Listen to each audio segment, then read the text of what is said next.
En la voyant évoluer sur le plancher de l'Opéra de Paris pendant une vingtaine d'années, en la voyant même chaque semaine sur le parquet de danse avec les stars, qui pourrait se douter que Marie-Agnès Gillot est une femme qui souffre chaque jour d'une véritable maladie qui l'empêche de bouger? Force de la nature, la danseuse a révélé il y a peu que son parcours prestigieux était loin d'être tracé ces dernières années. En effet, la danseuse a découvert lorsqu'elle était enfant qu'elle souffrait d'une grave scoliose, une maladie qui déforme sa colonne vertébrale et qui aurait pu l'empêcher de faire carrière. D'ailleurs, son médecin lui a proposé un traitement à l'époque qui a failli tout arrêter, l'opération. Son autre choix, un corset, sans savoir si cela marcherait. Jeune fille, elle avait d'ailleurs privilégié cette deuxième option, malgré la douleur.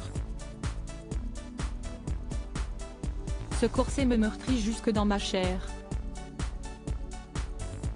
Je dois porter un t-shirt sous le plastique, et les coutures, elles aussi, s'enfoncent dans ma chair.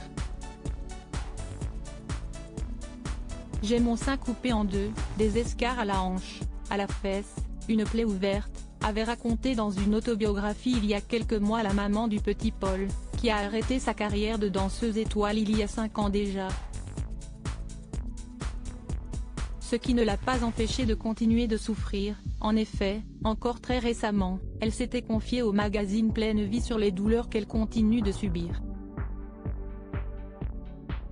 Cette bataille n'est pas finie, j'ai entamé la deuxième manche. Ma maladie, osseuse, est évolutive, cela va aller de pire en pire.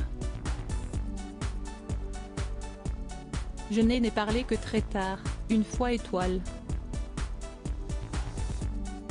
Ah, au fait, je suis handicapée à 100%. Ce handicap invisible m'a fait me sentir différente. J'ai eu cette chance d'être animée par ma vocation, qui m'a permis de survivre, pas de vivre. Une vocation qui lui a quand même permis de se produire sur les plus grandes scènes du monde et d'atteindre le plus haut niveau de l'Opéra de Paris en devenant danseuse étoile. Aujourd'hui, la danseuse continue de se produire régulièrement, notamment pour le spectacle des Enfoirés, dont elle fait partie depuis quelques années.